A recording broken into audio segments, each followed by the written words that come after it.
And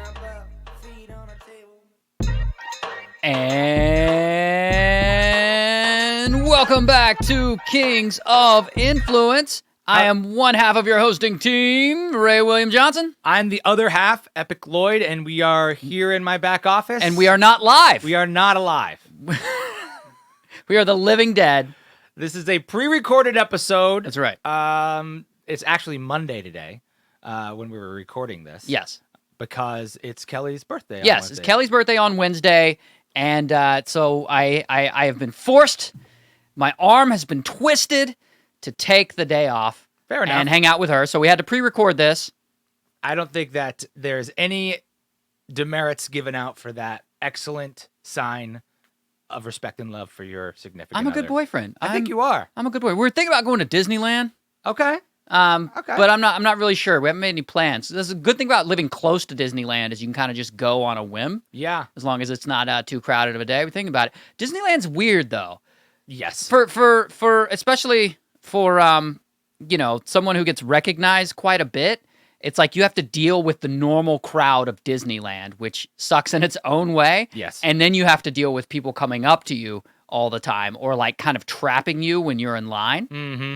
And like just kind of standing there with you the Yeah. whole time. It's a weird thing. Yeah. I mean, it's fun, but it's not a normal day. Experience. Yeah. I'm trying to like Disney more. I don't like it. And I know my wife loves it, and she would like to go a lot more if I would go and not bitch the whole time. But all I ever do is just bitch. What do you bitch about?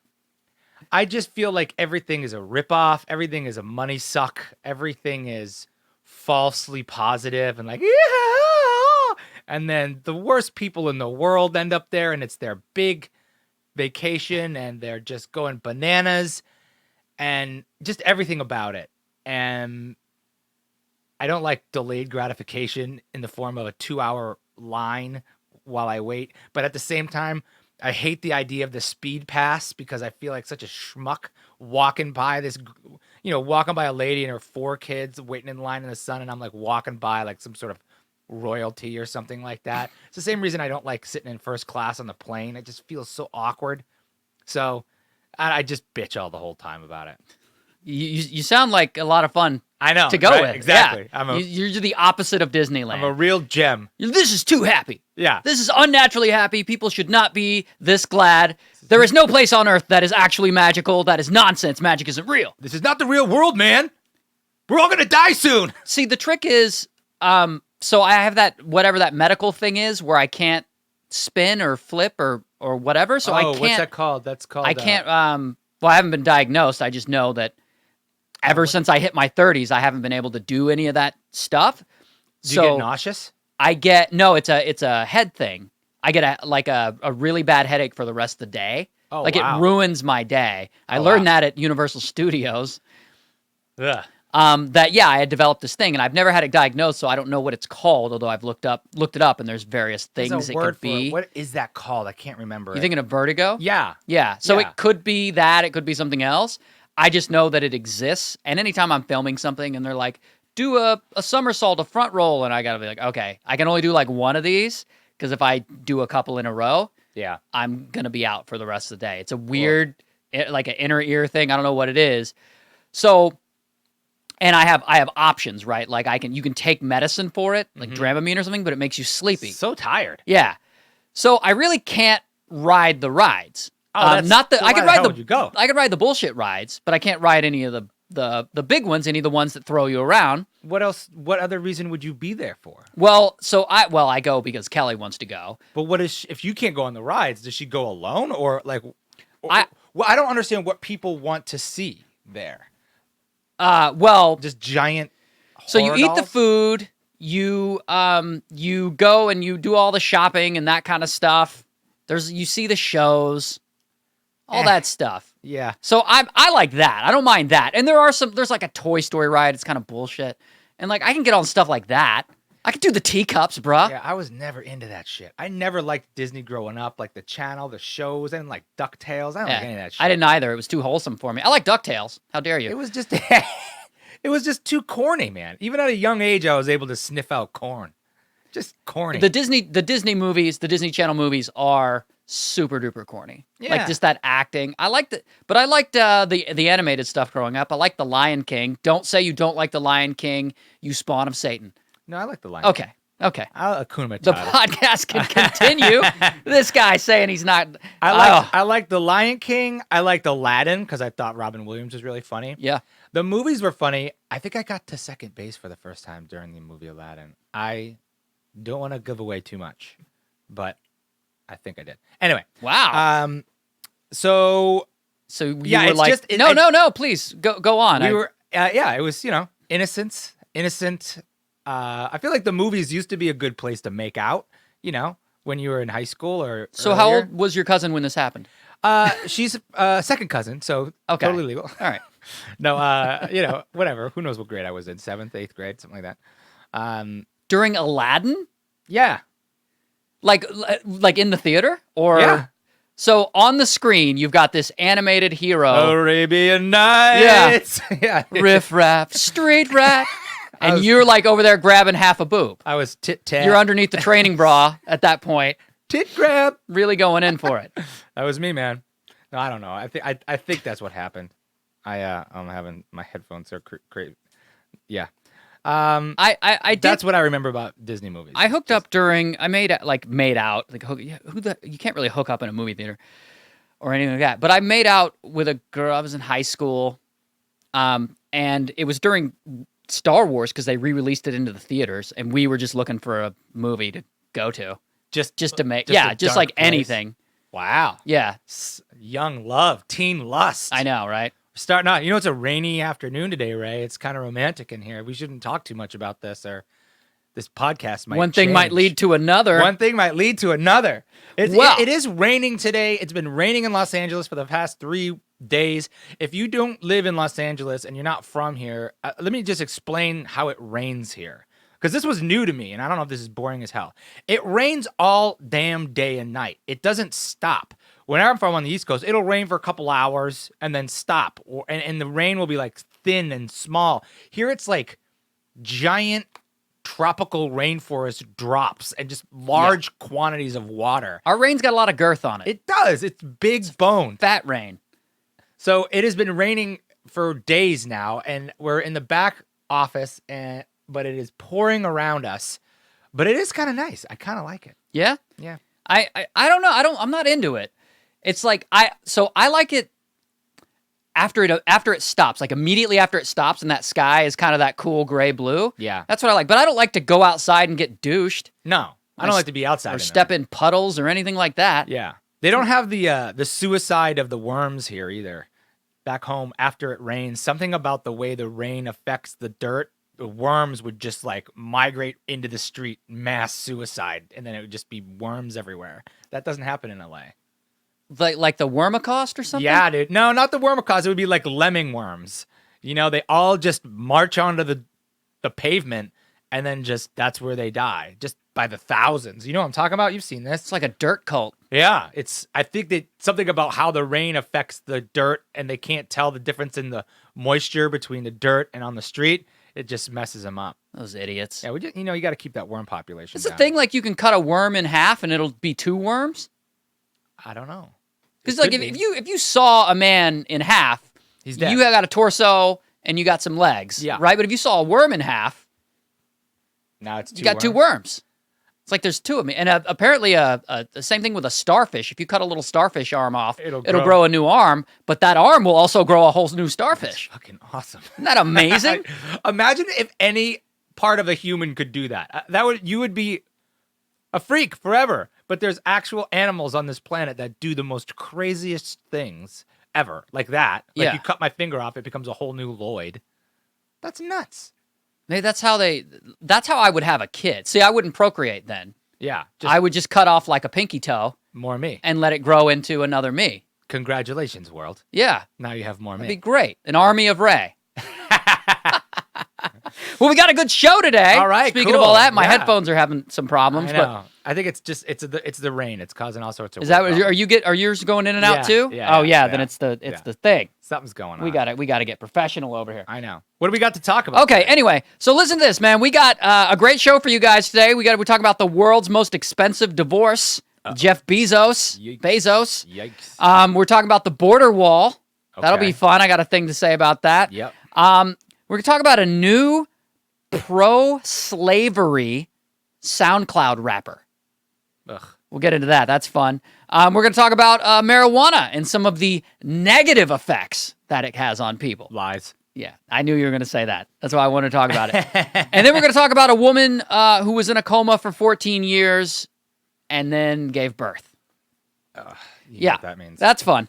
That's a good time. Oh God. But first, what's that? We have a number. We have a number for you guys. This is a number you can text, or a number we can text you at to let you know when we're going live. If you text the word Kings to the number 43506, you'll get one message from us right when we're about to go live each week on Wednesdays, which is normally Wednesdays at noon Pacific Standard Time.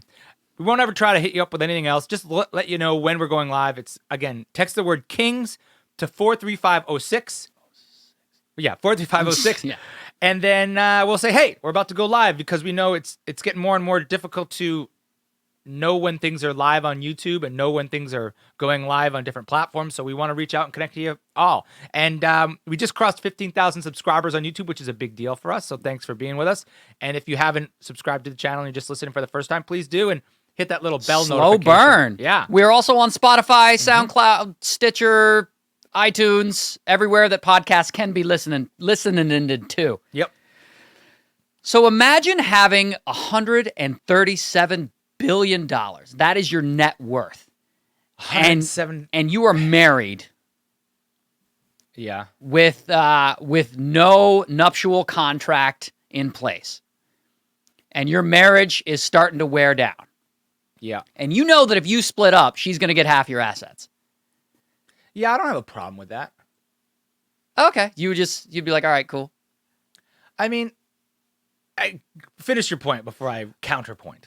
No, my point is, at some point, Jeff Bezos, the founder and CEO of Amazon, and his wife, at some point, their marriage started to fail. Yeah. Okay? It wasn't working out for whatever reason. Maybe that was last week. Maybe that was years ago. I think they did try a trial separation. And he had to consider these things like, man, I am the richest man in the world, and I'm about to have to give this up for That number one spot. yeah, that number one spot. And I'm about to give up some of this money to my ex-wife. And Yeah. it's going to make me, like, I don't know, second richest man in the world? No. That'll knock him down a little. There's a couple of kings out there and princes and shit that got more. $137 billion. Here's how I take it. You cannot do anything with that money. It's so much money. It doesn't even matter. Like $1 billion is so much. Like there's nothing you can't have. Nothing you can't have. So to cut $137 billion in half, it wouldn't even affect your life at all. So if he's gonna give part of that to his wife, the second thing is, just because people get divorced doesn't mean they hate each other. Not everybody who gets divorced is like some sort of blood-sucking, hating bitch. There's a lot of people who get divorced and they want to take care of each other after. They realize that the divorce didn't, the marriage didn't work out, but it's more like, I want you to live. You're the mother of my children. I want you to have a good life. We'll see if you can scrape by on $90 billion. Right? Slumming it over here. I mean, geez, is he one of those one percenter guys like Zuckerberg and Bill Gates and stuff, where they donate 99% of their income to charity? And I don't think so. I think they donate a lot, but I don't think he's one of those guys. In fact, Bill Gates fell down on the list because he donates so much of his money. Yeah. In fact, a few years ago, they were saying he was no longer the richest man in the world because he gave, because he donated so much to charity. Which who cares? That's amazing. Like, who cares? Yeah, that's great. Who cares where you are on that list? I mean, Bezos cares. Yeah, he's that kind of guy. Is he though? You gotta be. He not only is he on that list, he's way higher than anyone else. Yeah. He's higher by a lot. Yeah. By like 30 billion or something. He's like the that. New England Patriots of rich guys. Yeah. Yeah. He has such a leg up. Yeah. On that. When you have that much money, it's so much more than money. You know what I mean? Like that is wrapped up in businesses and properties and Yeah. stocks and bonds and all of these things. And one of the biggest companies in the world. And potentially the biggest company in the world.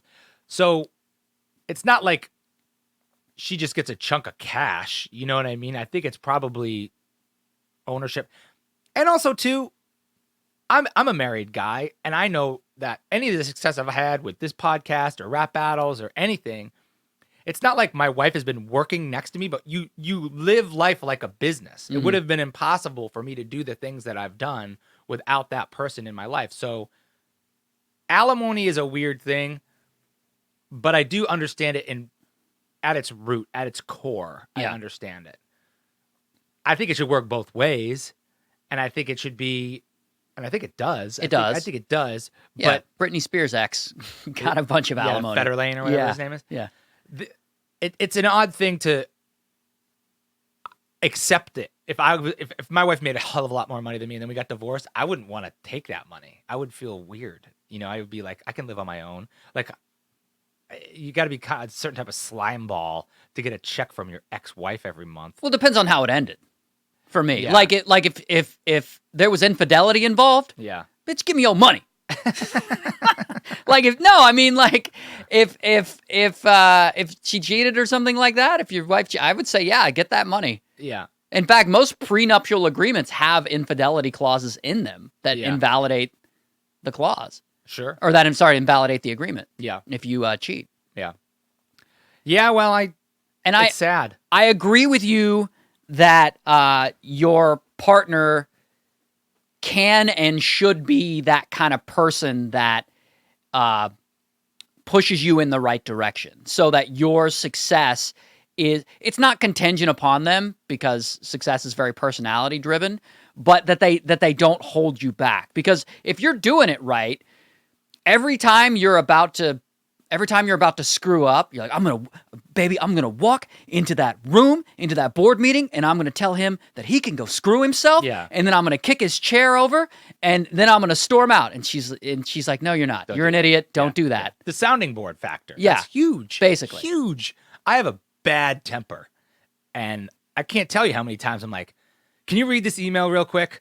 And she's like, you can't send this. You know? You cannot, or like, here's what I'm about to say, or get in some sort of screaming match, or just be so upset at something that like you need to be, and just like you said, like those could be potentially damaging moments, and that's just one example. But it's a teamwork factor. So It is, and he's got so many billions of dollars. You can live the rest of your life off of $1 million. $1 billion is so much more than $1 million. $1 billion is what, a million millions? Is that what it is? It's 1,000. 1,000 millions? Yeah. Yeah, my math is not that A great. trillion is a million millions. Oh my God. It's just, there's nothing you can't have. They say that the amount of money that buys happiness is 70 grand.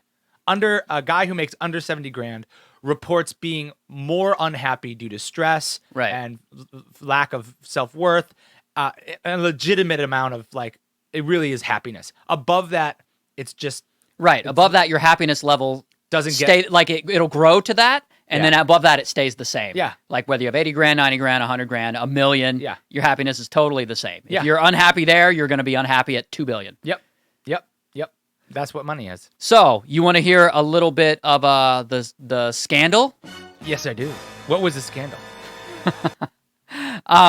So the scandal is this audio on? I don't know. Yeah, looks like it. Oh. My back office, high tech. So a little bit of the scandal is that he has been seeing some news anchor for some LA news anchor. I forget her name, something Sanchez. Or it's like a morning show anchor, ex-morning show anchor. He's been seeing her. Okay. And she is also recently divorced as of last year. And she met Bezos through her ex-husband, who introduced them. Okay. While they were married at the time. And apparently, the two couples were friends. That happens all the time. I feel Oh, you're not surprised at that at all? No. That like threw me all off. the time. I mean, I know so many. I have seen and heard that happen a lot. Where you're like, this is like your mom's friend and your dad, this happens, or Do you think about it? When you're a guy like Mark Bezos, Jeff Bezos. Jeff, whatever. Jeff Zuckerberg. If you're that guy, you don't get to meet people in a bar. You don't just bump into people on a app or anything. The folks that you know, the people that you get introduced to are going to be friends of friends. They're going to be acquaintances. So that circle is probably not that big unless you're talking about like maybe gets a prostitute or something like that. That's a completely different situation. But it doesn't surprise me that anybody that he got to know on an intimate level was inside that inner circle somehow. Yeah, but dude, we're talking about these two couples were together and they were friends as couples. Yeah.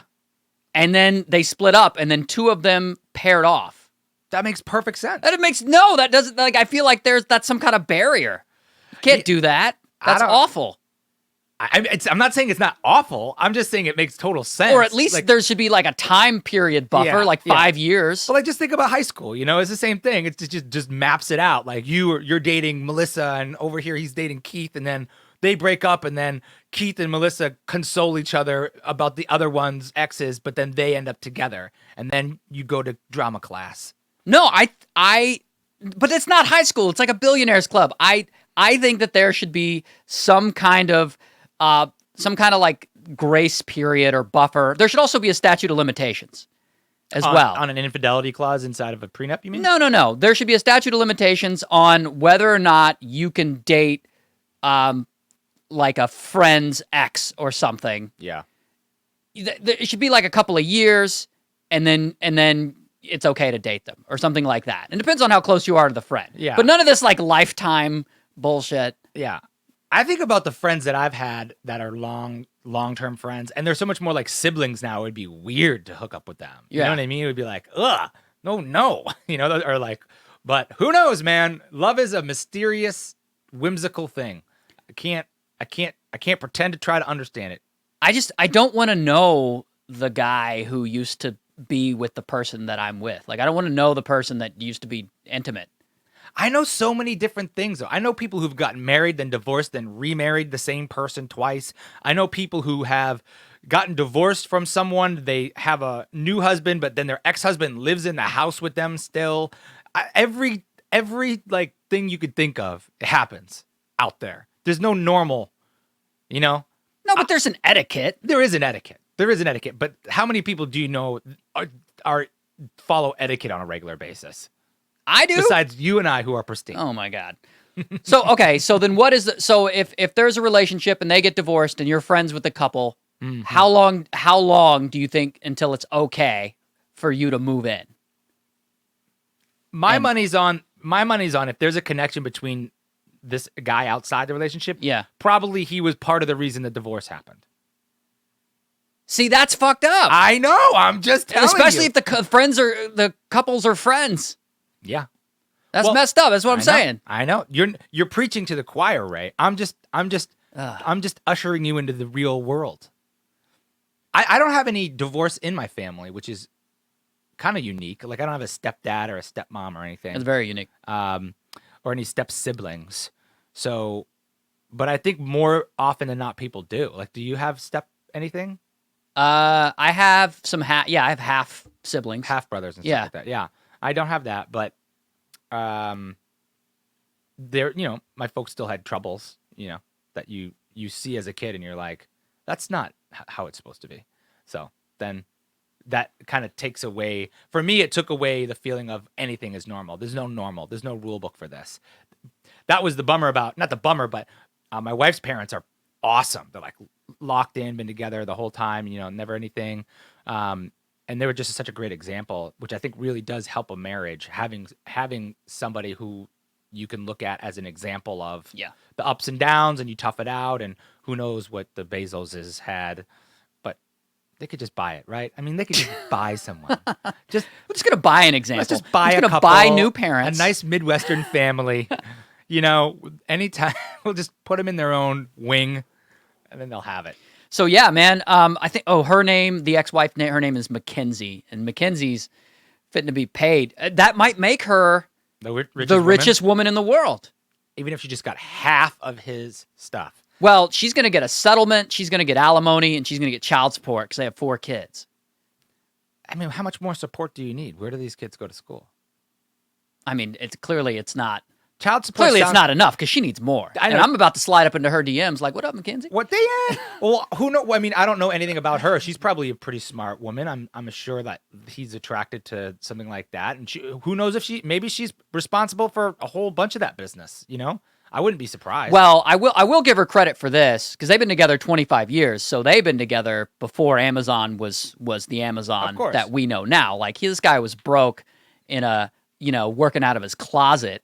And she believed in him. So she gets, I mean, you got to break her off at least $1 billion for that. I mean, that's worth at least a Bilski, am I right? I would. Like, oh, thanks for believing in me. Yeah. Billion is for, B is for believe. You get $1 billion because you believed in me. You ever like, you get to choose who you work with and all that stuff. And you like reward people for believing in you and stuff?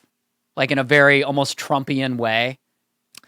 What do you mean?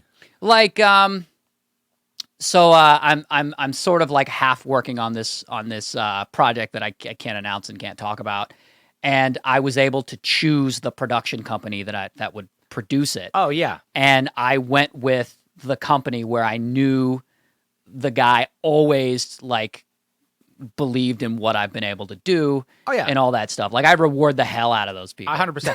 And for me, it's not even about believing; it's about loyalty and quality of the person. I would rather teach someone that I believe in and that I trust. I'd rather teach them a new skill than hire a new person that I don't know to do that skill.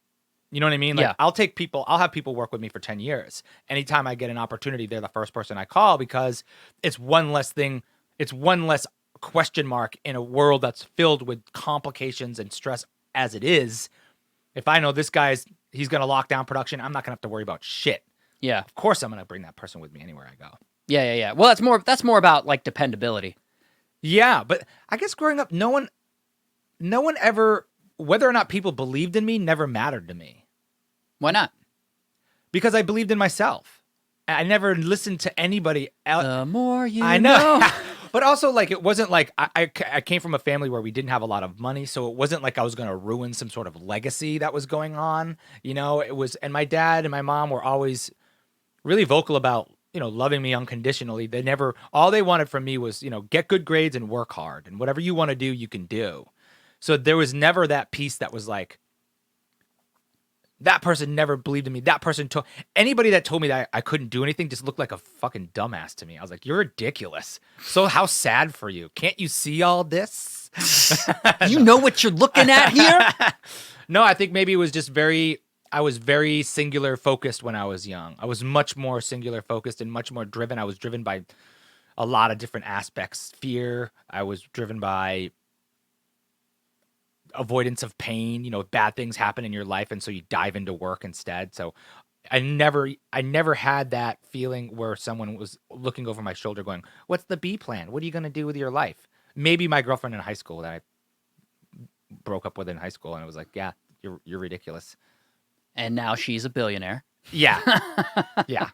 And you wish you no, I equate it more to LA. Because LA it's like such a cynical city, and you get a lot of that, like just that whole attitude of like, oh yeah, okay, sure, show me. Yeah. Whatever. Yeah. You know what I'm talking about? Yeah. Even no matter how many trophies or awards you flaunt in their face, they're like, yeah, but like, are you good? Yeah. Do people watch? Or like, I feel like it's specifically that way with like representation. Oh God. Yes. And then when you make it big on something or something hits for you to be like, dude, I always knew you were going to make it, man.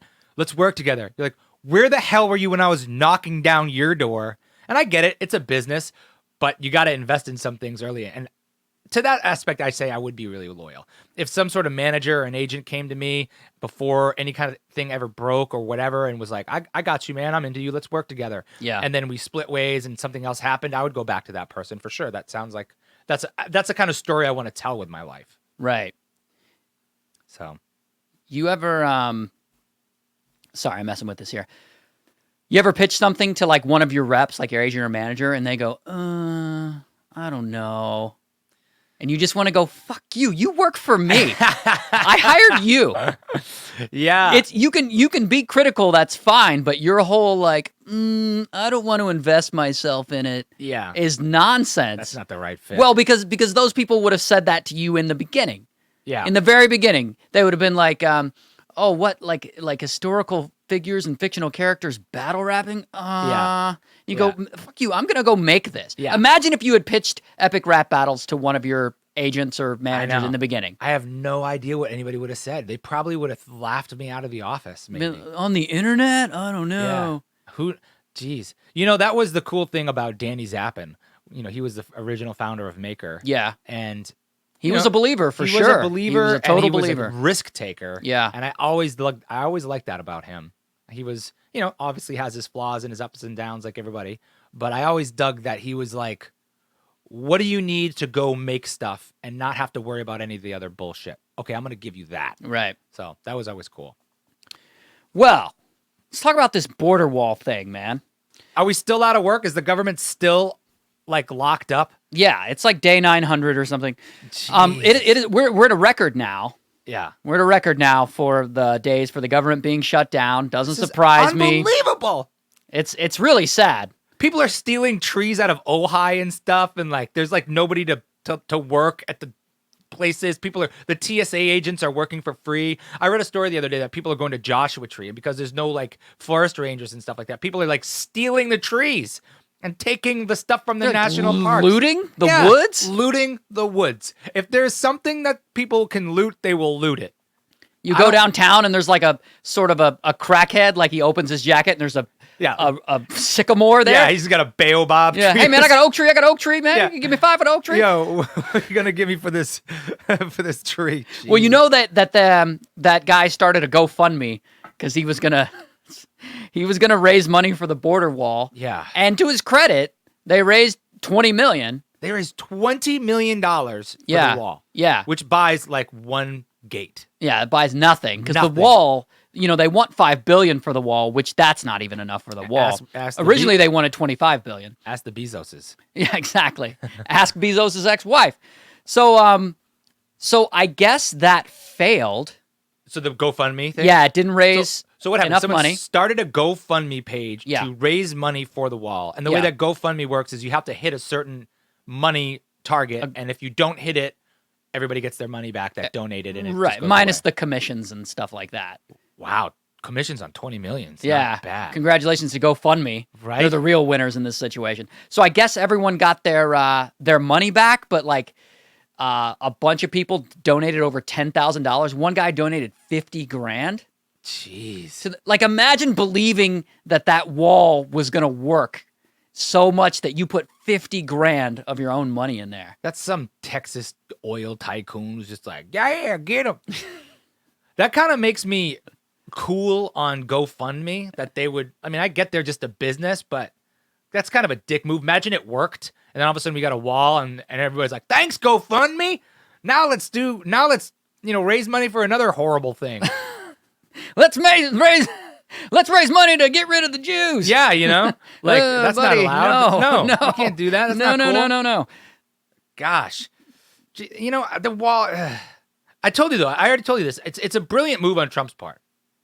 I don't like him, but I can see he's a tactical player. Okay. The government shutdown is the best that he can do because when it comes election time again, everybody's going to be like, you know, the left is going to be like, he said he promised he was going to build a wall and he didn't. And the base is going to be like, you know, he didn't build a wall like he promised. He's like, motherfuckers, I shut the government down for a record period of time. I did what I tried to do. I tried. You know what I mean? That's what I'm trying to do. I stormed out of a meeting and a half, you know? So I get what he's doing.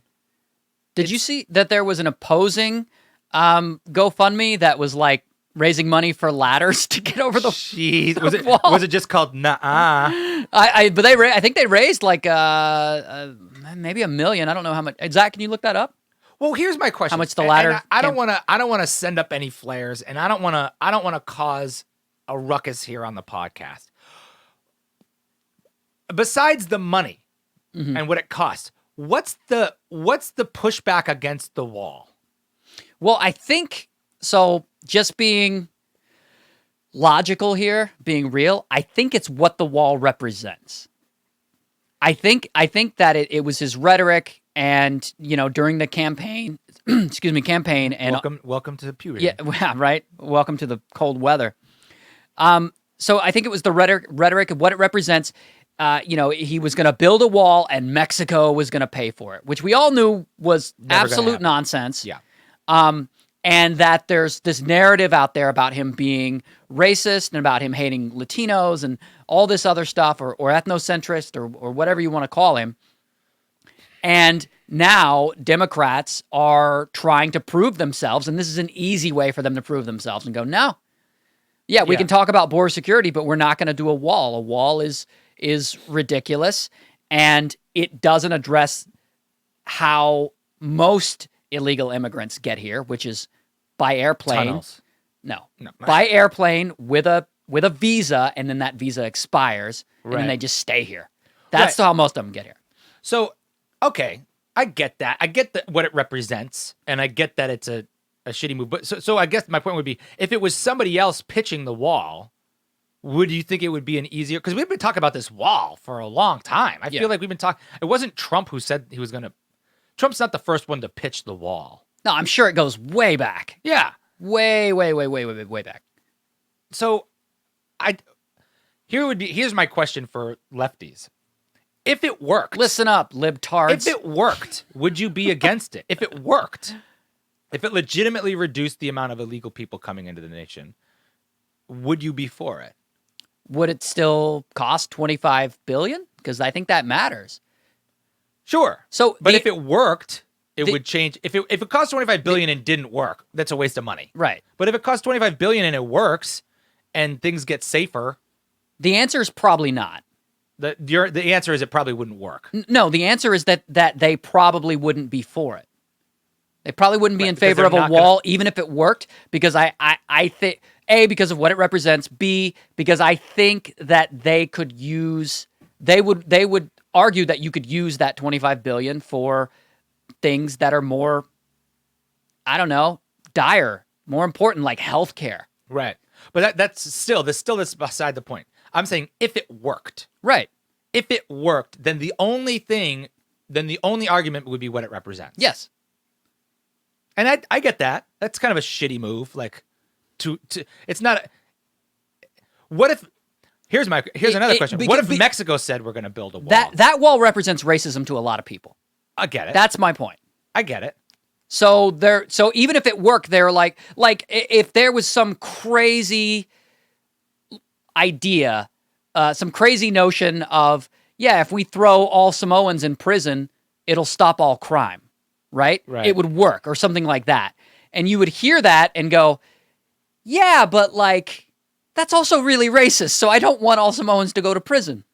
Yeah, but there's racism, and there's racism, and then there's patterns. And it's the reason that there's people who are Latino coming in from the South is because that's where Latino people live in a large part. So it's not about racism. It's about, for me, you could make the argument like, this is just the people who are coming in here. If we were going to build a wall between us and Canada, no one would say that makes us racist against Canadians. I don't disagree, but I'm telling you what their mentality is. That wall represents racism. Right. And so even if it worked, they would say, yeah, but I'm morally opposed to racism, so I don't want the wall. Like, even if putting Samoans in prison stops all the crime, I don't want to put all Samoans in prison because that's racist. And racism is worse than the crime rate.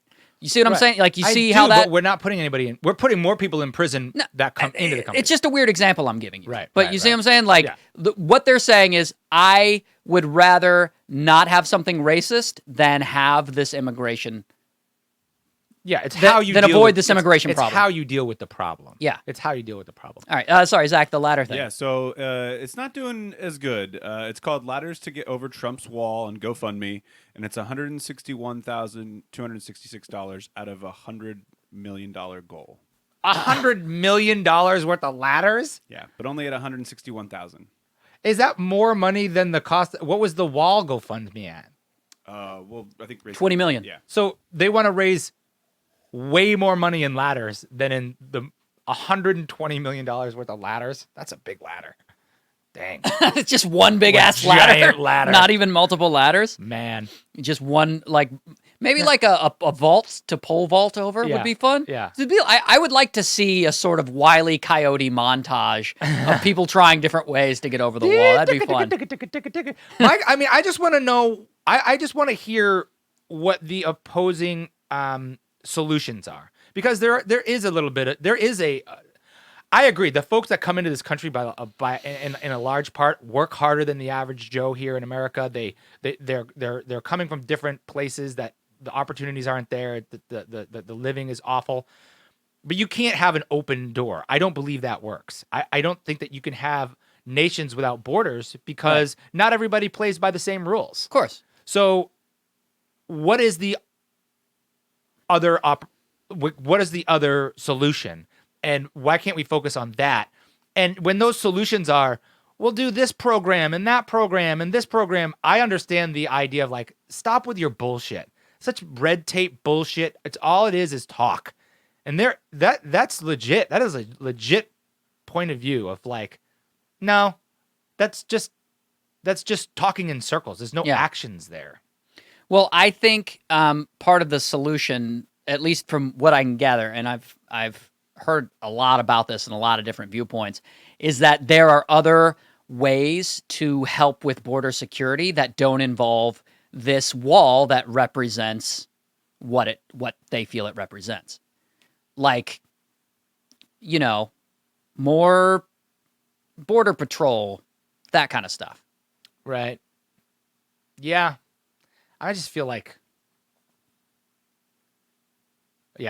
I don't know how this government shutdown is what's going to happen. Like, you can't stay closed forever. It's such a definitive argument. It's like wall, no wall. Yeah. I mean, both sides are really dug in on this. There's no compromise. It's not like we're going to build half a wall. Listen, we'll make it out of chicken wire. Right. Half a wall. It's like just really short and ineffective. Yeah. Jesus. Well, yeah. And so, a lot of these government employees are out of work.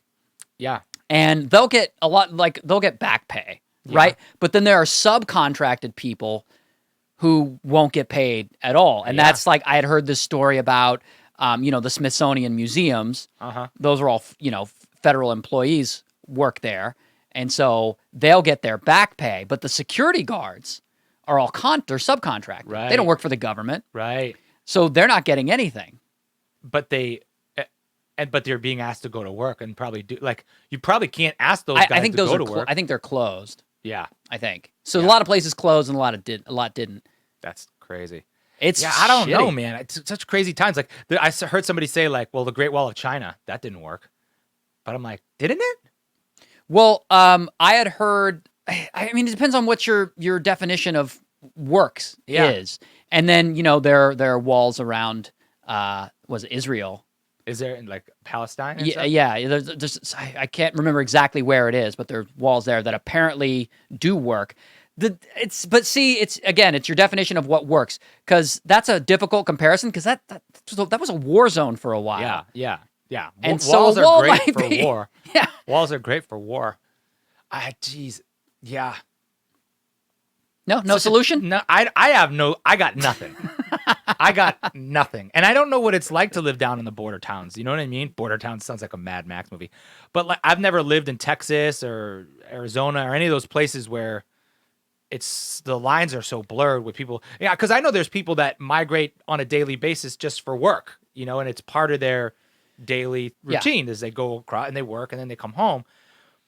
But I understand the idea of, like, if you're running from something that's dangerous, bringing it into America, it's good for you, but it doesn't really help America. Like, if that bleeds over, that's not good either. You know? If you're running from something that's bad, it's bad for a reason, and that element, you got to try to keep that contained, And I'm not saying that's an excuse to be racist, but you can't be politically correct on a topic like that forever.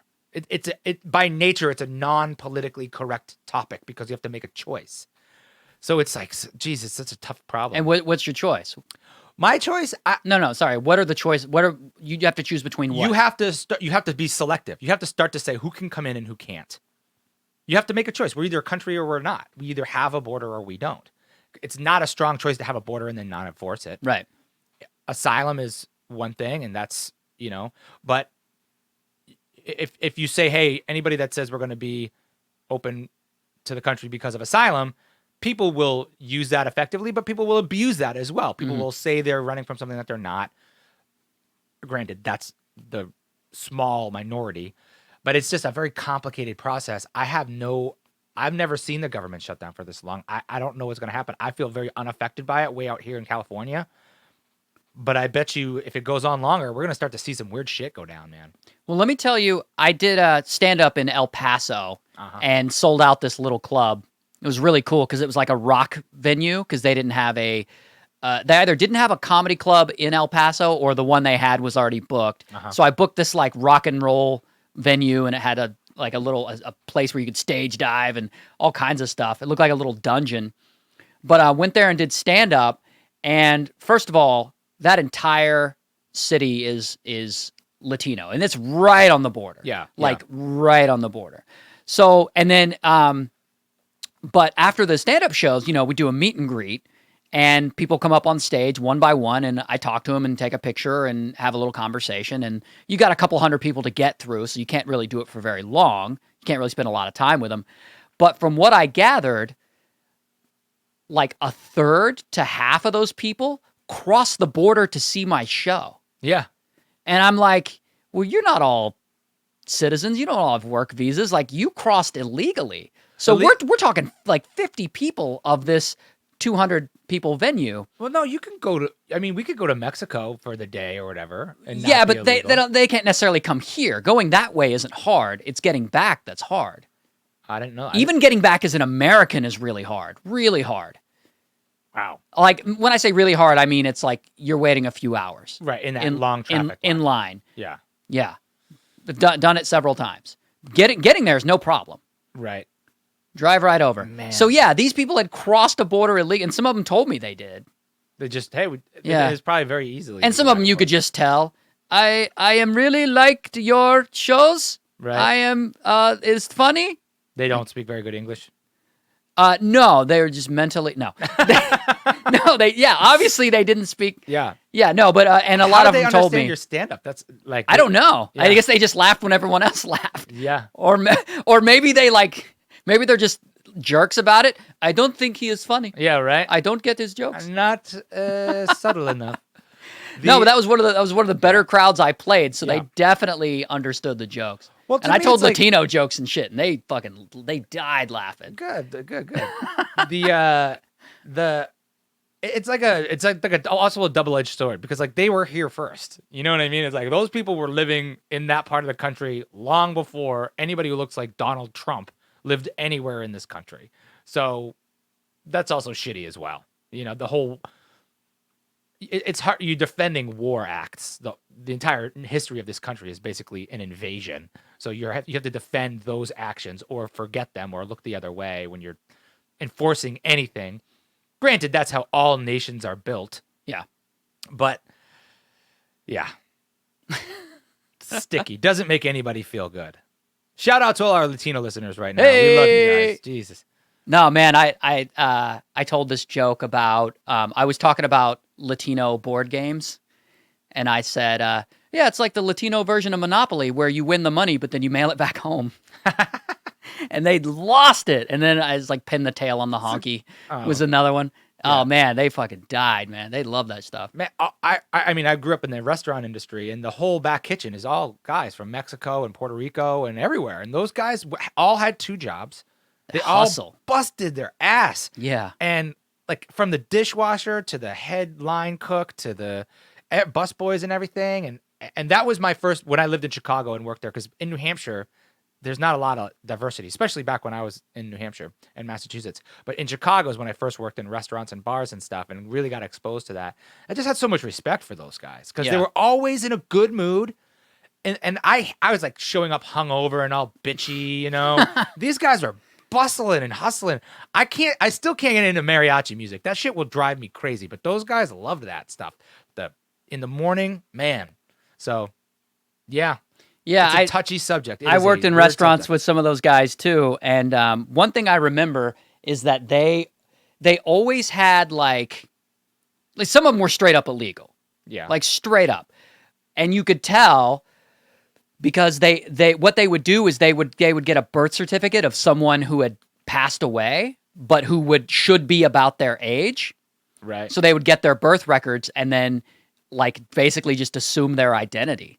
Yeah. Generally, it's someone who passed away as a kid. Oof. Because then there's no like adult photos of them. Right. So then you take that picture. And you Right. would know because I'd be like, hey man, what's your name? And they'd be like, my name is John Kennedy. No, that's not your name. That's not your name. That's not your name. No, it is not. Wow. But But that like, was at the the same thing. time, it's like I don't want to watch like those. I didn't want to do any of the jobs those guys were doing happily. Yeah, You no, know? not at all. I don't want to. And most of the people who are bitching about this don't want to go pick strawberries either. So you're like, man, you go do it. And it's a crime sometimes how little they pay these folks. And Yeah. then because they're illegals, and that's another big problem is then people abuse the folks who are coming over and working illegally because they're illegal and they have them by the balls, you know, and so they pay them next to nothing. And it's rough. I saw a documentary one time where they took a bunch of Americans and had them go work with these guys, and like they lasted like a day. Like the people were like, "Fuck this! I am out of here. I'm not trying to do this job." All You never day." did any of that kind of work when you were like 16? No, not that kind of work. Not. I'm talking about field work. Oh no, I was talking about doing dishes and stuff. Oh yeah, that stuff is fine. But I'm talking about like Field work. No. yeah, No, that stuff that's- is backbreaking. No, thank you. No thanks. No, I'll stick to writing jokes. Yeah. So, dude, there's this whole news story about this like 8th grade SoundCloud rapper who is pro-slavery. Go on. His name's Lil Plantation. Of course it is. Lil Plantation. Lil Plantation. Yeah, Of course it is. LIL. Of course it is. And he had some like, it's crazy. So he had this whole SoundCloud page. It's now been deleted. Had songs on there like "Whips Won't Hurt Them" and "All Slaves Are the Same." This kid needs just to get punched in the face. He may already have. Yeah. Well, he got busted. Yeah. How old? 8th grade. 8th grade. Parents need to get punched in the face. Something, man. Yeah. So what got him busted though was he was like he passed these songs out or showed them to his friends at school and were like encouraging them to listen to them and play them in the halls. And the page is taken down and it's hard to find copies, but I saw a news report on it and they played some of it in the news report. And it's drops a lot of N-words with the hard R. And also the quality is just awful. It's clearly made by some 8th grader who just recorded it into his phone. Thank God. Like, it's Thank so God it wasn't awful. like some pro. Yeah, right. Like really well Like, it done, sounds like- polished. yeah, Like damn, what did Timbaland Yeah. produce this? What, Thank God. Pharrell? Is this a Pharrell beat? Right? No, it was really, really bad. And it was it had kind of that mumble shitty style that the children are into these Yeah. days, clearly. What part of the country? He was from Maryland. Maryland? Yeah. I never would have guessed that. Maryland. Baltimore's in Maryland. Yeah. And Baltimore's Pretty rough. Yeah. Right. So the school is all involved now and they're like investigating him and they won't release his name. Damn, cold.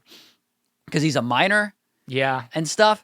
It got really bad. Let me read you some of these lyrics. Because I want to act like we discovered this guy before he blows up and wins a Grammy. Right. The whips won't hurt them. The N-words keep picking my crops, but slaves can't touch me, so I'm not worried. That's awful. It's really bad. And I guess he was trying to be funny. Not funny. Guy? I don't find it funny. No. I like but I guess like if were we ever that bad in the 8th grade? No. Like, did you ever troll like that? No. Not even close. Nothing like that. No way. I would get the piss smacked out of me if I was like practicing my lyrics in my room and my parents overheard that. That would be the end of me.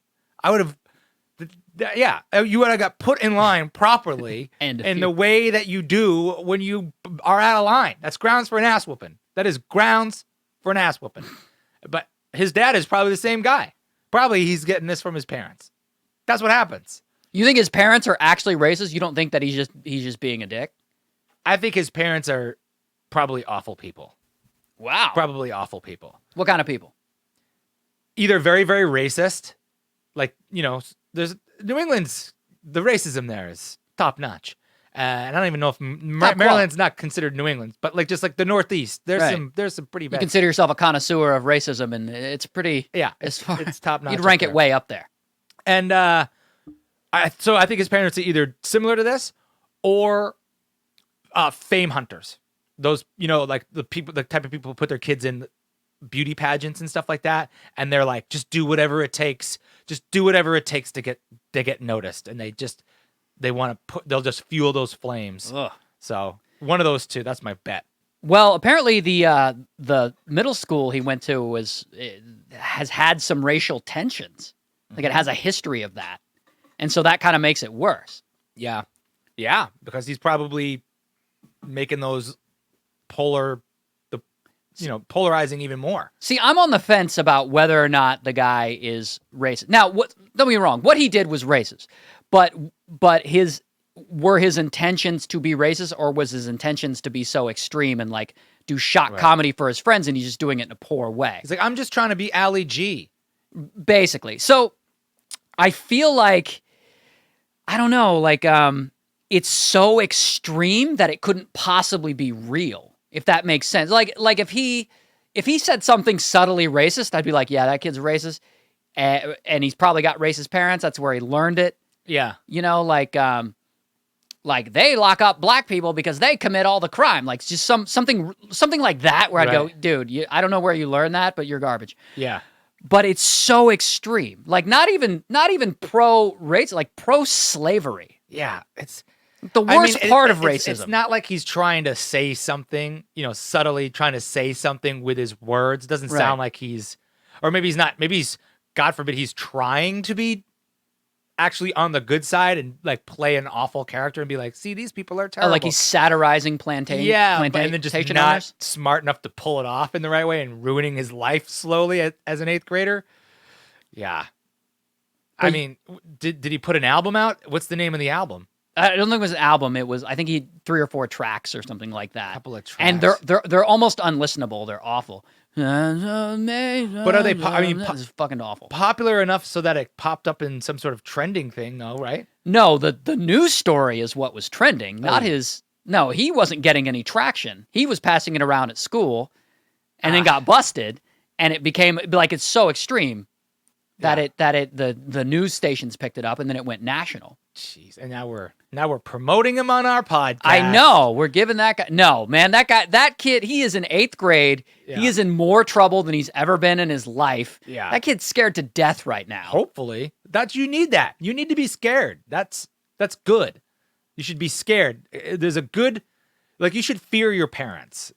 I would have been scared to death of becoming a national news story at that age. Yeah. Like my grandpa would have whipped my butt would have just fell off because he hit it so hard.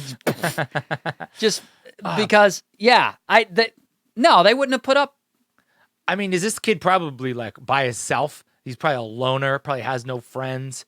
Part of me is like, man, someone needs to reach out to that kid and really try to connect with him, or else he's just going to get lost in the shuffle of life that gets you. Well, you're more empathetic than I am. I am. Because I'm like, fuck that kid. Yeah. I mean, little 8th grade's right on the border.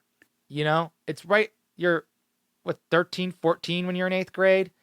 You're still, your brain's not done. It's not set yet.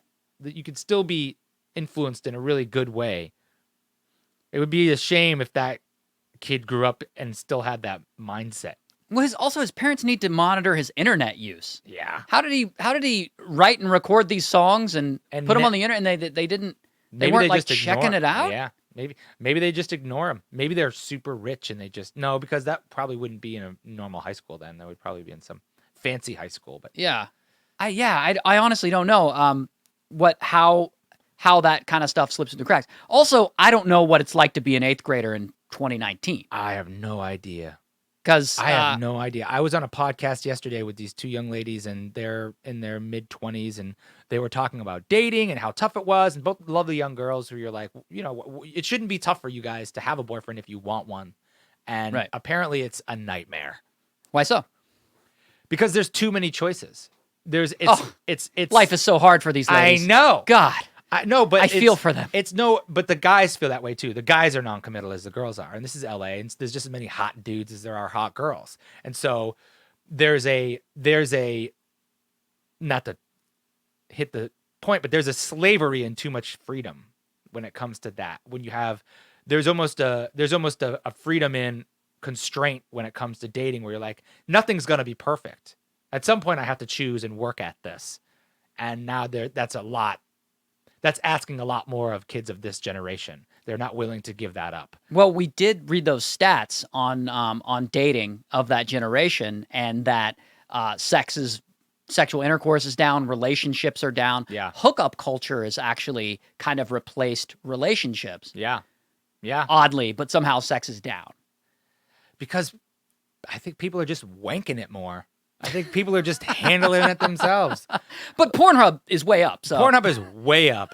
Well, think about it. Back in the day, if you wanted to get your hands on a Playboy or a Penthouse or something, you had to either steal it, go face the clerk and buy it, that kind of embarrassment, take it from your dad or your brother or something. You have to get your hands on this stuff and then keep it. I'd do you one better. Or you have to hand draw the stick figure with the boobs and loan it out to your friends. Right. Now people can look at a cartoon version of a female Leonardo the Teenage Mutant Ninja Turtle having sex with Elastigirl. You saw my browser history? I know. I was on another thing the other day, and it told me the top 10 most searched terms on Pornhub in 2018, and number 3 was like Elastigirl from The Incredibles. Like, that's what kids are watching, is like cartoons fucking each other? The emo daughter? No, Elastigirl, the mom. Oh, the it's the mom. And like the Simpsons were in there, and all the Avengers and everything. If there is a character out there, a teenage boy is going to want to have his dick in it. And what else was on there? I know, exactly. So not only are women competing with other women, now they're competing with movie characters and cartoons on what the things you have to do to like sexually please a kid. So rather than have a human interaction, kids are just wanking it on the Pornhubs. That's what the deal is. Yeah. Yeah. And now are we turning into Japan? I get something. Pretty soon there's going to be panties in the vending vending machines. Wow. So all because of this slavery kid. What else did they say about dating? That was the main crux of it. In terms of, there's a lot less people who are into a monogamous relationship. That feels like a trend, or that feels like it statistically is a trend. Yeah, it feels like people don't feel as though they need that's a requirement anymore. Where it's like, nah, I don't want to have to do that. I would rather be open more of the time and just, be with a person for a while and be with another person, or be with a person but have multiple sexual partners. Things like that back at our age or our parents' age would be unheard of. That would be some sort of hippie documentary or something. Now, because of the internet and how impersonal it is to meet people and how honest you can be digitally, that's way more popular. And who knows? Maybe it's better. Maybe that will lead to the depopulation of this planet, and then the oceans will stop melting.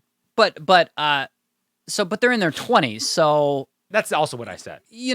There's time. There's time for people to, I don't want to say grow up, but there's time for people to mature into wanting that, because you're not going to be in your 40s being like, yeah, hookup culture. Yeah. You might like rich old guys or and rock stars, like that's their thing. And everyone else gets in their 40s and they're like, man, I kind of want stability. Yeah. That would feel really good right now. Yeah. There's something about it. Yeah. Something about you grow into it or whatever. So they definitely have time. Yeah, that's also what I said. I was like, it's also just being 20. Right. 25 or whatever you are. Exactly. So, but I'm so young and pretty and I can't find a date. I know. Oh, Lord. That's tough. Well, sir. What do we got? What's on the list? Oh. Yeah, it's not playing through the thing. Oh, it's Stoner. It is. Thoughts. I heard It is. Yeah. So, you want to explain the rules? Stoner Thoughts is a thing we do here on the Kings of Influence podcast where we, similar to Shower Thoughts, we throw up a thought that you would probably only think when you were blazed on the hydro. So we will talk about those and react to them. If you have some interesting ones that you'd like to add, go ahead and throw them in the comments below. You know, ever since we started doing this, I've been coming up with them on my own, and I feel like I had a good one, and then I lost it. You didn't have a good one. I had a good one. What was it? I can't remember it now. Why would I even mention if I can't remember it? I know. I think it was something about Wolverine, and I can't remember. You nailed it. I got it. Anyway, You nailed it. what do you have? This is gonna get edited out. Oh, camera went My off. camera. Every once in a Oh. while, my camera goes out because we got new cameras. That's right. but We we're got not- to get new cameras. Yeah, we do. Stoner Thoughts. If only 1% of the population finds you attractive, that's still 70 million people. Hell yeah! Whoa. Yeah. Doesn't that raise your self-esteem by a lot? It You're like, does. chill out, baby. Calm down. You know there are at least 70 million people who want to F me. That's right. That's amazing. That you need to sell that to these girls. Right. Tell that to Just all you need is the 1%. yeah, or someone just gets in a breakup and they're my girlfriend cheated on me. Don't worry, buddy. 70 other million women out there find you attractive. It's like, what if I'm less than 1%? Oh God. Oh man. Oh, come on. Stoner There it Thoughts. Sparkling water is the flavor of when your leg is asleep. That's a good one. Whoa. That one's great. I love that old Stephen Wright joke. He's like, man, I hate it when my leg falls asleep because then I know it's going to be up all night. So many technical problems today, I man. know. We'll Sorry. get into it. It's raining. Stoner Thoughts. It's said that 50% of marriages end in divorce, but no one mentions that the other 50% end in death. Ew. Is that gross to you? Oh, it's just a sad way. It's like a both negative on both sides. 50% end in divorce, 50% end in death. So what Congrats. would you rather, death or divorce? I'd rather death. Yeah. Would you want to die first, or do you want your Oh, partner to die? I'm just trying to keep it light. I mean, that's a yeah, right. I would say I would. I feel like, and this might be stereotypical of me, I feel like women do better on their own at that age than men. Yeah. So I guess I would selfishly I would want to die first, and also I would never want to live through seeing my wife die. Yeah, I'm the That exact same way. I'm like, I devastating. need to die first. That would. There's no way I would want to see my wife die. Yeah. Happy thoughts. Yeah. Good times. Bummer thoughts. We will be the generation where daddy went out for a vape and never came back. Whoa. I wonder where that like cliche started from. Because everyone knows that cliche. Yeah, dad said he was going out for cigarettes and never came back. Yeah. Did someone's dad actually do that? Probably. Just that from a bounced movie? Back in the day when the store was at like 3-day ride and they just never came back. Oh, you're talking about like in the old Western days? Yeah. Like daddy needs to go roll his own smokes. Yeah. I'll be back. And he jumps on the horse. I got to go see a man about a horse. That was the one I always grew up on. I got to go see a man about a horse, which basically meant You got to go take a dump. something like that. Yeah. Yeah. That's what my dad did and never came back. That's like what old. It's like. I got to hit the John real quick. And then it just. and you just hear a car drive away. Stoner Thoughts. The vast majority of anti-vaxxers are vaccinated and don't have any negative effects. Hallelujah. Whoa. I know. That is the best response to that ever. Yeah. And that girl, like Jenna McCarthy, like hosted some sort of New Year's Eve event. That's how forgiving the American population is. Oh, yeah. We don't give a shit. Nah. R. Kelly will be, at the Grammys in a few I'm years. sure. You see, he had a birthday party. R. Kelly had a birthday party? R. Kelly had a birthday party, his 50th birthday party, and he was singing and like, he's like, "Oh, y'all haters, I don't give a shit." And it was like on camera, and it was packed with people. Or as they would say in Chicago, packed with people. No, people are still supporting him, man. Oh, God. They're way into him. Dumbasses. That's just the bottom. I'm on a piss. You know, even if he was my close friend, I'd be like, let's hang out in private from now on because I don't want you bringing down my. Yeah, not working well for us publicly. Stoner Thoughts. Beatboxers must be really good at demonstrating the noise their car has been making to their mechanic. Whoa! That's a good one. I thought. That is a good one. Yeah, kind of when I pull over.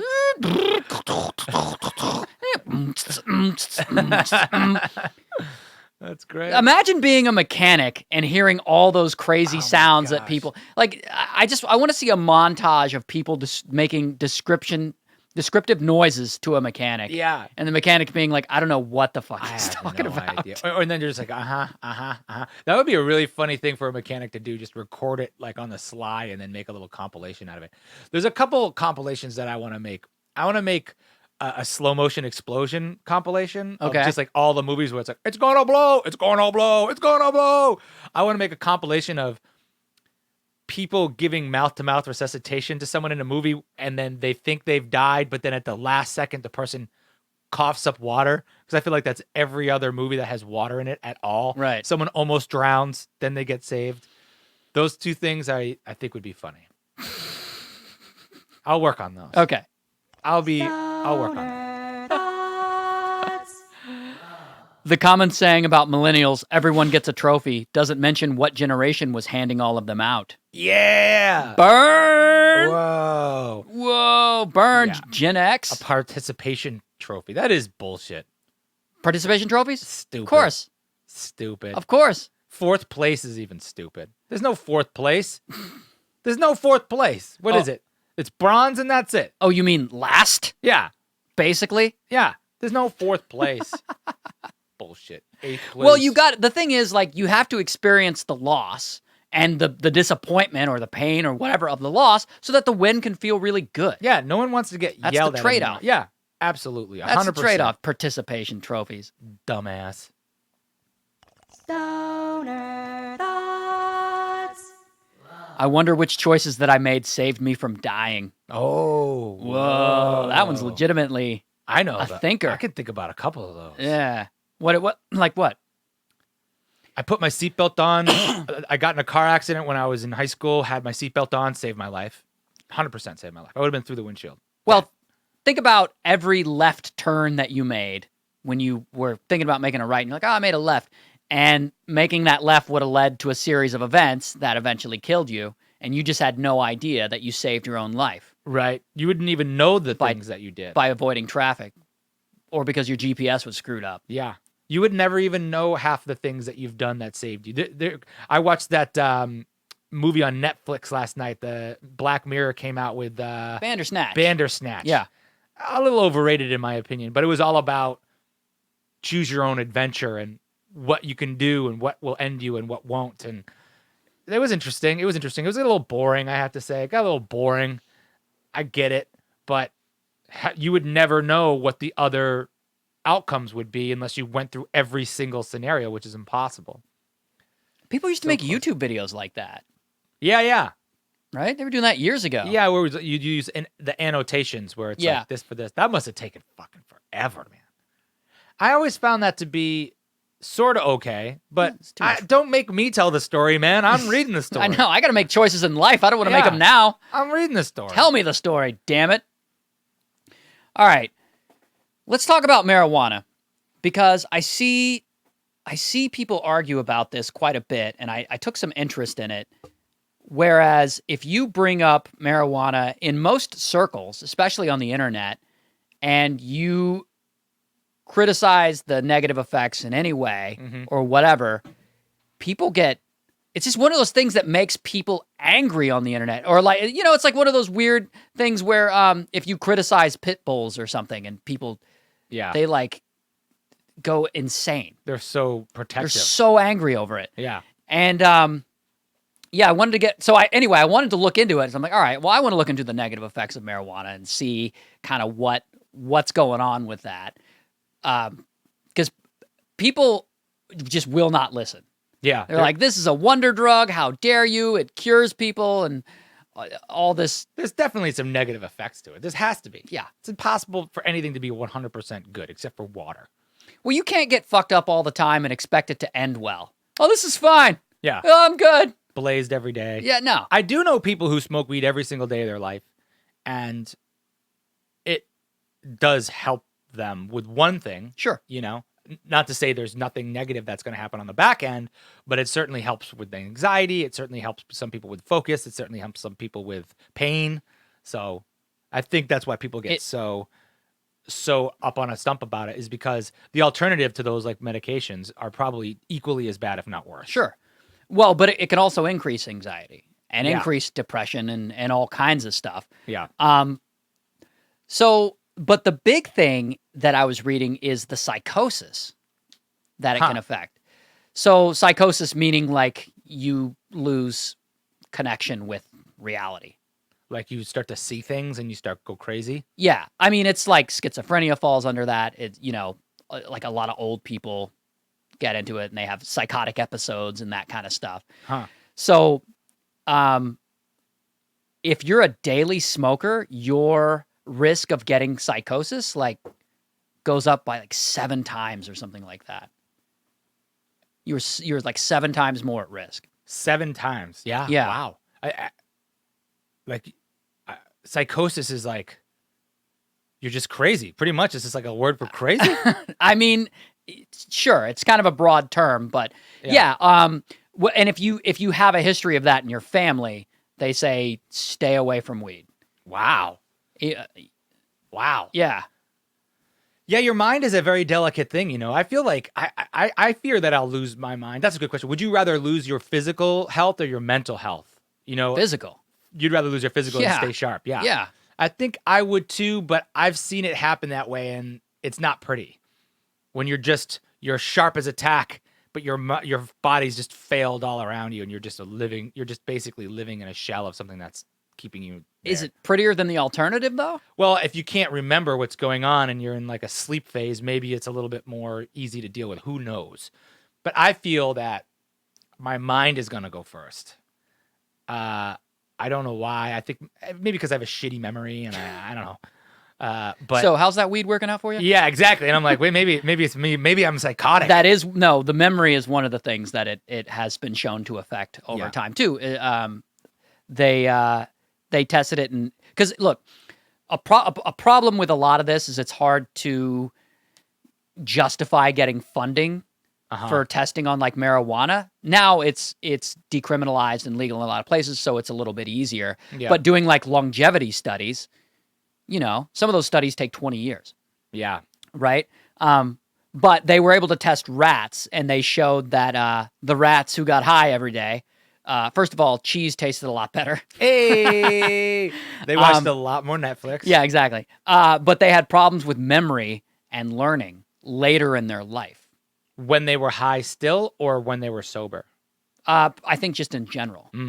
Yeah, I believe it. That was always the classic thing. Oh, weed messes with your memory and it makes you have, you know. And you're learning and stuff. Yeah. Yeah, I believe it. It's just what's better, man? What's better if you're gonna have to work at a toll booth? Are you gonna get hired? How are you gonna get through? We still need toll booth operators, so keep weed legal. I feel like weed is the only way that some people get through their day. I get Because it. it's so freaking monotonous that you can't even handle it, you know?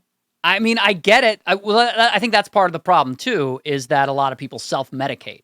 Yeah. Is they sort of diagnose themselves as like, oh, I'm clinically bored or whatever. Clinically bored. I just need to smoke weed. I know it. And there's no dosage. There's no like sort of wisdom that a doctor has who has seen 1,000 patients who also have your condition. And so you're just sort of diagnosing yourself, and you're like, I proclaim that I need a lot of marijuana Right. all the time. But I have to eat it every day. The other thing for me is like the smoking of it. Like you've seen the inside of a bowl or like, you know, that tar is like, it's much worse than cigarettes, I think. Like that stickiness of that going inside your lungs, that must cause cancer if you smoke every day. They never talk about that. Vaping and all the new ways that you can get THC into your body. I'm still not convinced in a couple years we're not going to hear that vape is awful for you. You Yeah. know, some sort of chemical, or you're just sucking on a USB drive essentially. Well, I think the argument now, I think, is that it's better for you than, smoking a cigarette or Fair. whatever. Fair, but like, yeah, no one gives a shit if it's better. It's like, is it bad? Yeah, is it still Tell bad? me if it's bad. Breathing anything into your lungs that isn't air can't be great. I wouldn't trust it. I see. I'm all not to act like a stoner. I'm all paranoid now about weed. Yeah. Now that I did all this research on it for the podcast just to have this conversation. Yeah. And apparently, if you smoke weed before your early 20s, like 2021, that's when it's the worst for you because your endocrine system hasn't finished developing, Right. and so the amount of weed you smoke before the age of 18, like, it's directly linked Wow. to psychosis. I didn't smoke a lot when I was in high school and stuff. So See, I did. You did a lot in Yeah. high school? Really? Yeah. You were a stoner in high school? I mean, as much, like you live with your parents, so as much as you can like sneak off and do it with your friends. Who did you buy your drugs from? Friends. What's his name? Where does he live now? I'm just joking. But like, no, because for me, it was always like, if you had, in high school, it was like, if you had weed, it was like, don't tell everybody because we don't have enough for everybody. And like, we had to like sneak it all around. I never was like going out. I never had the drug dealer friend or whatever. So I never really had access to it as much, So it was far less frequent, half because of just access.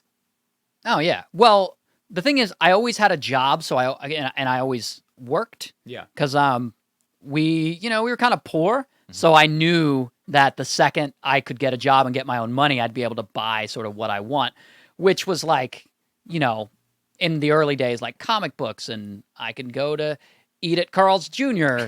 instead of eating at home, and it just had a little more freedom. So I always wanted to work the second I could, so I always had my own money.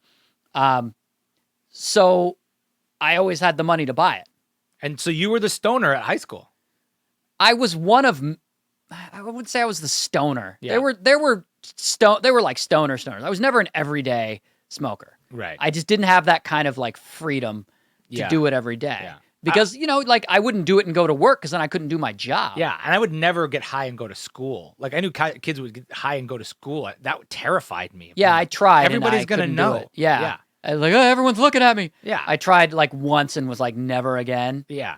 Everyone's gonna know. And I was always such an athlete. Like you can't be high and go swing high bar. Like you'll die. Like you'll literally die. You're doing that like horse. Pommel horse. Pommel Forget horse. it.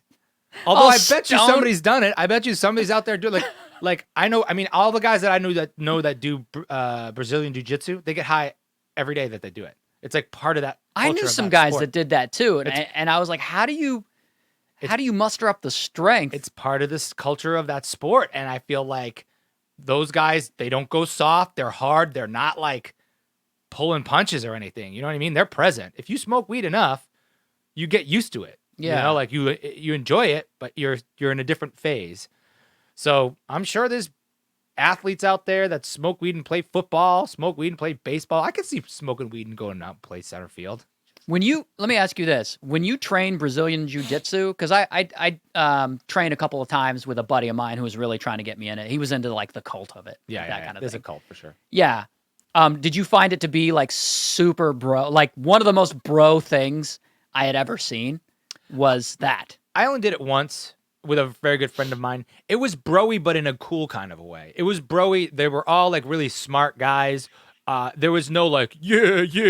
There was nothing about it that it was like, I'm going to do this to be stronger and tougher and make somebody else look good. It was very communal and community based. So it was broy, but in a good kind of a way. Yeah. So I found all of them to be smart as well. Like a lot of them were accomplished. Yeah. Like, lawyers and I was in New York going to Columbia, so a lot of them were Columbia students, like really sharp dudes. Some of the guys were in med school, Yeah.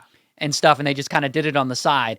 But it was very bro-y, and it was clearly like when you're an attorney or when you're going to med school or when you're going to Columbia, you're one of those people that has to be the best. Yeah. You got to be the smartest guy in the room. You got to be at the top of your class. Yeah. Yeah, like all of that stuff for whatever reason, the personality thing, or maybe something happened to you when you were a kid, and you want to top everything. And them being in that class and taking Brazilian Jiu-Jitsu was their way of like taking control of just another aspect of their life. We're like, well, I can defend myself. I can be the strongest guy in the room, the toughest guy. Right. And they would like clown anyone who did any kind of other sport or any kind of other fight, like boxing. Right. Like that kind of, Yeah. judo. Why? Yeah. I didn't. Knuckle locks and shit. Yeah. I mean, I feel like And they always talked about fighting. they always talked about it. Oh, yeah. Like, oh, this bar and this guys, look at me. I'll kick your ass, bro. Yeah. I'll kick your ass. I didn't have anybody like that. Oh, it was horrible. Yeah, that sounds like a bad crew. That doesn't. I feel like these guys did it more of like a. It was almost more like a spiritual type of thing for them. It was like kind of like their place to go and lay it out on the line and do something as a group of guys that was cool. Like they never talked about using it. You know what I mean? I think it was more about like it's a martial art. It was more about like the culture of it for them. About being like, let's go through something tough together. Let's use our minds and our bodies at the same time. It feels like a very cerebral sport. Yeah. Where you're always thinking. It's like a chess match as you're doing it. So it was definitely a killer workout. And it was definitely like the next day, I was like, damn, I'm sore today. I didn't get hooked instantly like a lot of people do for me. For me, I was just like, yeah, that was cool. You know, like, I don't know. I've thought about doing it again just because it is nice to have that feeling that you could protect yourself if you needed to. But even though jiu-jitsu is not the type of thing, a bar fight's not going to end up in jiu-jitsu. No. It'll end up on the ground, maybe. But most of the bar fights that I see are two dudes like flailing at each other. And they go for about literally 10 to 12 whole seconds. Yeah, and somebody gets killed. Before someone breaks it up or someone gets not like killed, but someone clearly is just not fighting back or whatever. Yeah. Like if you sat there and won Mississippi'd an actual fight that you've seen, they'll never hit 30 seconds. Yeah, but it is a lot of striking. I will say that. Sure. Like I see guys throwing punches or poorly or not. Mm-hmm. So, but jiu-jitsu, it's going to help you on the ground. You're going to choke somebody out. And then the combination of striking and jiu-jitsu, that's where I think it's really good.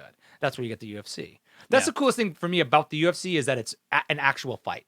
It's like an actual fight, except for no kicking in the balls, gouging the face, no biting. Right. Couple rules. But it's a fight. If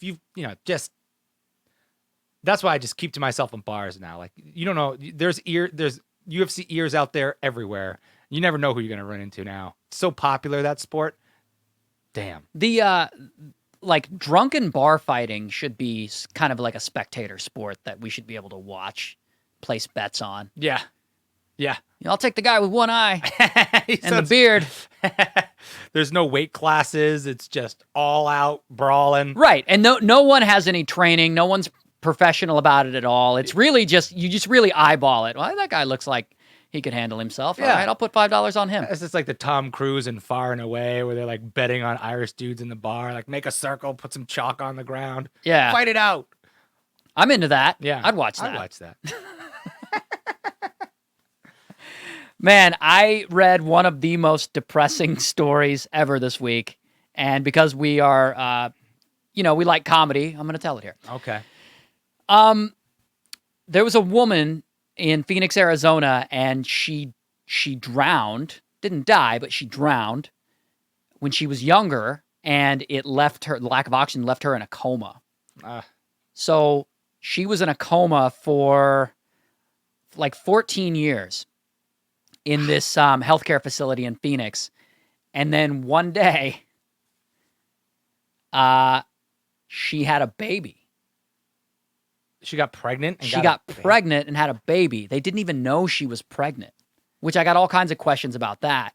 But like literally the staff heard her moaning, I guess. Like she's in a vegetative state in a coma and I guess still moaning. I guess you still feel pain. I don't know. Right. I don't know how that works. Your body just releases air through your windpipe and stuff. And they delivered a baby boy. And oh my God. the entire male staff is now under investigation. They all have to submit their DNA to see which one of them did it. Dude, it's crazy. The CEO of that healthcare facility had to resign and stuff. that makes my skin crawl. Isn't that dude. nuts? What is it about Arizona? I feel like it's Florida and Arizona always. It is. It's just like the trashiest people. Man, Shout out to my Arizona fans. right? The type of, I mean, kill that guy. Just kill him. Kill that guy, right? That guy, right? Well, there's all You raped the girl in a coma? Kill that guy. Don't give that guy 3 meals a day for 20 years for the rest of his life. That guy should be done, man. Done. it makes that death penalty feel justified, doesn't it? I mean, I think so. It's a harsh, man. Come on. That's some Kill Bill shit, isn't it? Come on. Get out of here. And then is it one guy? That's the guy that got her pregnant? Is there 3 guys doing it? You know? I don't know, man. I would hope it would only be one guy. I mean, like you said Kill Bill. That was like the guy would like rent her right. out, you know? Well, here's the thing about that. When you're in that vegetative state, like there's like a catheter down there and there's like a tube in your butt to catch up. It's not a pretty scene. Yeah. There's nothing sexy about it. Did the baby survive? The baby survived. That baby's gonna be Freddy Krueger, man. That baby's gonna be like, can you imagine? Can you imagine the life that the kid is gonna have growing up? That is some straight up horror movie stuff. Yeah. I was taken aback. It's one of those, sometimes I will just to kind of get the ball rolling, I'll look up these stories and Kelly be like, what are you going to podcast about this week? I'll be like, oh yeah, we're going to talk about the negative effects of marijuana. Here's kind of what I learned, because she finds it really interesting, because I'm a fucking interesting guy. Hey. No, probably because she's seen me naked and she wants you to be interesting. Yeah, and I need to make up for it, my personality. But anyway, I didn't pitch this to her because it was too dark. I'm not going to ruin her day. It's horrible. It's almost her birthday, crying out loud. Imagine being that kid, and you find out. Now, luckily, the family has taken the kid. Okay, good. That's good. So we're in a good zone here. I mean, I hate to call it like a rape child, for lack of a better term, but like being a rape child, it's got to be awful in all respects. I mean, I just had the most twisted thought of like, okay, so you're parents of this woman in a coma, and she's in a coma. That's your daughter. You maybe had high hopes of being a grandparent at some point in time. All of a sudden now you are going to be a grandparent. You're going to see a child that looks like your daughter alive. That's lovely. That's great. You never would have been able to do that with the girl in the coma unless she came out of the coma. But the circumstances that surround it are so awful and twisted. How are you ever supposed to come to terms with that and just love that kid? I mean, geez Louise. Yeah, that I don't know. I mean, you can love the child. It's not the child's fault. You know what I mean? Like, yeah, no. And they didn't know. She never showed any signs. Yeah, how's that? That was the other thing that I didn't get. Like, you know, they're monitoring her weight every day. She's, she wouldn't have had a period. I bet you during that time. I bet you. I mean, if you're in a coma, probably that just your whole body's probably not working like it needs to. No, I know, and that's what I can't figure out. So you go in a coma, and what, your weight fluctuates so much that they don't even notice, or that you go in a coma and you don't have a regular period. That's not true. No, but I'm saying, like, if you're in a coma, I don't think you would have a period, regardless if you were pregnant or not. I don't know if that. I think you do. Man, I think you. I mean, I think that all. I'm not a doctor, Ray. No, we'll work on it. Yeah. I think you do. And so if you're the staff, how do you not, like, you feed them every day? I'm baffled. I'm baffled by that. I've heard of women who have had kids and not known they were pregnant because they're so heavy, or they, their bodies, they're obese or something like that. And, you don't really notice or whatever. But she's not obese. You're not you're probably very skinny. When Yeah, you're in a yeah, that's coma, what I would think. you know. Was it a full unconscious vegetative state, or is she Yeah, like, she's in a coma, dude. jeez, how do you keep somebody alive for that long? That's Why wouldn't you also just that was keep 'em- also the thing I wanted to talk just let 'em about. go. 14 years. Now that family's got some faith. Yeah. 14 years. I mean, it's either faith she's gonna be alive again, or faith that it's like we don't make that decision. That's not our decision to make. That's in God's hands. Right. You know, even though you're already making that decision by putting that stuff on her and keeping her alive, that is a decision. But 14 years, and you pay, because you'd have to pay a facility, you know, a lot monthly to take care of someone. So they've been paying this for a really long time. yeah, or insurance, you know, probably. That's true. I think that's what you get insurance for. I'm sure they're getting charged something, but geez, God. So yeah, like you're the guy who did it. You quit. You know you're guilty. You know what's they're gonna DNA test everybody in that building. I gotta quit. I got sorry. a new job over at. Imagine you didn't do it though. Yeah. And another job opportunity came up, and like You're like, I can't quit now. God. Oh God. I'll look guilty. I will look so guilty. I can't quit now. That's the saddest thing to me, is that there had to have been somebody who knew what was going on and looked the other way. You know, like I feel like that stuff doesn't happen in a vacuum. It was probably more than one person on some level. Oh, You think? that's So? Oh tragic. yeah. Oh yeah. You Just mean tragic. I mean, maybe it wasn't two people actually committing the act, but somebody. someone knew or caught or was suspicious and didn't Something. say anything? Yeah. I mean, the CEO resigned, so he. I don't think that means that he did it. I think that No, means but- that he was like, "This is too big for Yeah. me to." It happened on my watch. Like, Yeah. It happened on my watch. And if that happened on my watch, I might resign Of course. too, because that's Get out of there. so horrible. Oh God.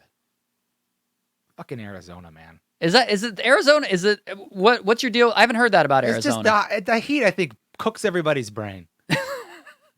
I think it just makes everybody go crazy. It's like all the craziest like stripper porn murder stories you hear over there. Oh, do and then tell. Florida. I don't have any examples other than a guy raping a girl in a coma. Okay, I'll give you that one. Yeah. I just feel like there's something about that state that I always hear crazy things happen. Yeah, I always feel like it's Florida for me. Yeah, Florida's definitely. Florida's the stereotype. Yeah, Florida is Arizona. Yeah. Arizona Arizona's State has an interesting reputation. the college. It's Yeah, like a the party school. school, the Yeah. party school. Yeah, That's where you want to. That's where you go if you want to get fucked. yeah. People like to party there, man, because there's nothing else to do in the desert. It's like Vegas, but without the Vegas. It's Vegas without the lights. Yeah, It's Vegas without the class. no class. When you make Vegas look bad, you know you're pretty shitty. Oh God, I know people are like, I love Vegas. I want to go to Vegas, and they play it up. I'm like, Vegas is kind of trashy. Vegas is the worst. It's so bad. I like Vegas for exactly 36 hours. Oh, you're exactly 36. you're hours. about 30 hours longer Yeah. than I want to am. get a prime rib at a buffet. Yeah. I want to play craps a little bit. I want to play blackjack alone with nobody else at the table with me, screwing up the cards. That dumb guy who's hitting a 4 when the dealer's showing a 5. What are you doing? It's my cards. I get to hit. Yeah, but do you realize we're all playing against the same guy? You have to do it right, you dumb dick. Go back to Phoenix. That guy's from Phoenix. Yeah, that guy's. Of course, he's from Phoenix. His brain's been cooked. He's hitting on a 4 when the dealer's showing a 5. You know, statistically, it doesn't matter, but Yes, it does. no, it doesn't. It 100% matters. No, it doesn't. What do you mean? I used to deal blackjack. It totally matters. No, it doesn't matter. Why does it not matter? It doesn't matter because statistically, you have your odds are the exact same. Whether this guy messes with his hand or does anything, it literally does not matter. The amount of players at the table doesn't matter. Your odds of losing are the exact same if you play by the book. Yeah, that's what I'm saying. If you play, your odds are the same. If this guy doesn't play and you play, your odds are still the same. Because he might stay on a 4 and that gives you the king you need. That's It what I'm goes saying. both ways. Yeah, I'm saying stay on the 4. Don't hit the 4. No, if you have a 4, you need to hit on that 4. Not if the dealer is showing a 5. What the hell are you talking about? If you have a 4, you gotta get as close to 21 as possible. Wrong. If the dealer is showing a 5, there's a 10 under there, and the next card they're gonna get is a 10. That means they're going to bust. So I stay on my 4 because if I get a 10, like I statistically should, then I will bust first. No, but you don't know what's coming. That's the point. So if you have a 4, hit on the 4. No, In because fact, if you have a 14, hit on that 14. Ray? Lloyd, I spent 40 hours a I week get it. dealing this game. I I'm know all the I'm starting tricks. to question your dealer skills. What's the most popular card in the deck? What number is more than any other roughly number? a third are worth 10. Right. So you have to assume every card that you can't see is a 10 because statistically that is the highest. That's the worst way to play ever. You hit until you get above a 16 and then you stop. Right. That's it. I'm never That's the playing way to blackjack. win. I'm never playing and even blackjack then you're not going to win. I don't think that's right. What do you go read a book on blackjack, dude? I mean, I know a lot of guys who have lost a lot of money. The only I can't even believe we're debating this. I think that's how you do it. I think that's how you do it. The only things that people debate on is like whether to split, aces and eights and shit. What we're talking about is standard. If you are the dealer and you have one card down and one card up, and the card that you have up is a 5, right? Who, you or me? You. All right, I'm the dealer. The card I have is up is a 5. Right. I have to assume because most cards in the deck, a third of them have a value of 10. Right? Sure. So then I have to assume that your card is a 10 under there and that you have a 15. No. I have to. What else? You don't assume anything. That's the only data that I can go on. You don't there's no strategy. You don't assume anything. You hit until you get to above 16. That is it. That's all you do is you hit. I wouldn't do it. Now, you can split aces and eights and do some double down and some of that stuff. Then how would you justify a double down then? If you're not assuming anything, why would a double down and a split exist? Well, you double down if the odds of you getting a good card and not busting are Right. there, And which is not going to happen, which has nothing to do with the dealer's cards. It does based on the fact that if you have say I have 11, right? Which is what you often double down on. Yeah, Because the odds are that you're going to get a 10. sure. If I double down and if you're showing a 10 or if you're showing a 10, and that means the odds are you have 20. The odds are based on the amount of cards that there are. The odds say that you have 20. Now I would typically not double down if the dealer is showing a 10, because if I get anything other than a 10 or an ace, a 10, then I'm going to lose. But if you're showing a 16, which means the odds are you're going to bust before me, then I'll double down because the odds are higher that I'll win. You can double down all you want. Odds are never really going to be in your favor. I'm not saying that. I know they're not in my favor. But there is a right and a wrong way to play blackjack. I know, and I'm describing you the right way because I spent a long time playing it and watching people play it. Yeah. And your goal isn't even really to beat the dealer, although that does have an effect. Your goal is to get above 16 and stop hitting. Of course you're going to stop. Well, I don't know. We just had our first fight. Right? And not bust. We just had our first fight. Well, I'm seeing other podcast hosts. I said it. Wow. I'm seeing, the couple podcast that you do, I'm seeing your partner on that podcast. Oh my God. Full circle. Told you I like The Lion King. You hear? Oh, you probably can't hear it because for some reason it didn't go there. But it's time. Oh, it's time. It's time. We called it. Okay, it's time. We did it. We're here at 2:00 on a Monday. Well, I already know who gets the jester. Yeah, I do too. It's you. It's for not knowing how to play blackjack. Oh, bullshit. Go read a book on strategy. Go read a webpage on strategy. Oh, the jester. I mean, we're gonna give the jester to the Jesus. To the to the guy the coma guy. Yeah. I know. I don't even want to go into. I pro-slavery rapper kid could have gotten it on a different week. On a different day. Yeah, when you don't have a devil on the lineup. Yeah, Satan. A devil. And then who gets the king? Who gets the king? I guess Bezos. Mrs. Bezos. Mrs. Bezos. I think she's gonna walk away. Oh, right. She's the one who's really landing it. In that Mackenzie. deal. Yeah. But she got a new man. Does she does have a new man. Jeez, She got a new, I gotta no, give it I to don't know that if she's guy. got a new man. Oh, whoever the new man is, that guy is the real winner. That's what I'm saying. I got to slide up into her DMs. Right?